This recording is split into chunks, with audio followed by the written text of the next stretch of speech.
I was actually born in London, 1973, great vintage, a long time ago. And then I grew up in Lisbon. I did engineering here in Lisbon at Technico. I subsequently was a consultant for a few years. Was fortunate to have lived in many different countries from in South America, Africa, Asia, always based out of London, but lived in many different countries as a consultant. And then eventually I found out I wanted to do an MBA. I Hmm. needed some proper finance and management background, so I went to Harvard. And that's where I found out that if I grow up, I'd like to become a VC at some stage. But I graduated at the beginning of the nuclear winter, right after the dot-com bust. And so that was not possible.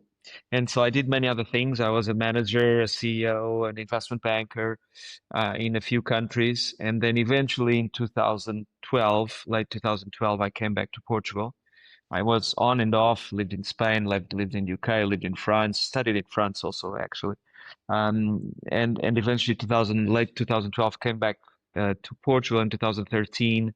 I joined the board of Caixa Capital, which is a VC and private equity player inside the Portuguese bank, the Portuguese, the largest bank in the country.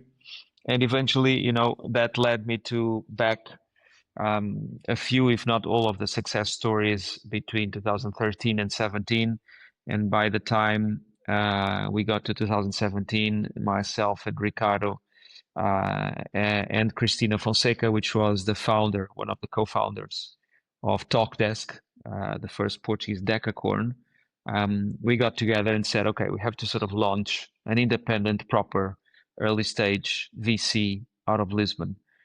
There were business angel groups. There were a couple of VCs belonging to banks, including ourselves, and also related to the Portuguese state. But there wasn't really a proper institutional early stage VC, and we got the backing of the EIF, which was fundamental, and then many investors from Portugal, but also from a little bit from all over the world. Hmm. Because we saw there was an opportunity starting in Portugal, which is a country that is not known or was not known at the time for sure for tech. But the truth is, we had already quite a few unicorns. We had invested in Farfetch. Cristina had founded Talkdesk. There were a couple of older unicorns, Feedzai and Uniplaces, OutSystems as well. And then what happened was when we got into the market and we had the first fund, things kind of took off, and we launched. Since then, we're launching now our sixth fund. So we have about 240 million under management, plus the new fund, of which we have raised already a significant amount, and basically invested in 55 companies